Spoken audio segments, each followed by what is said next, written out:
Hello, this is Alvin G. Kamamungan and welcome po sa Feeder Program to Wealth.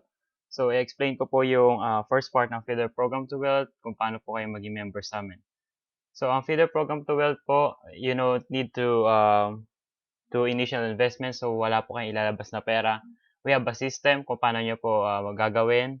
Ang kailangan nyo lang po is pangarap, determinasyon, at teamwork. Kung willing po kayo mapag-teamwork sa amin, magagawan po natin ng paraan yan. So, ang company po na papasokan namin is Free Toolbox. So, you can watch the link.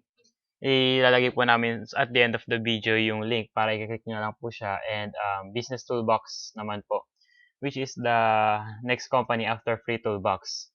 And papaalala ko ulit, wala po kayong kailangan ilabas na pera. So, may requirements lang po kami. Yun lang po gagawin ninyo. And you're ready to go na po.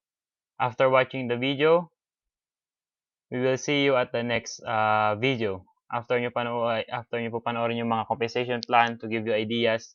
Again, wala po kayong lalabas na pera.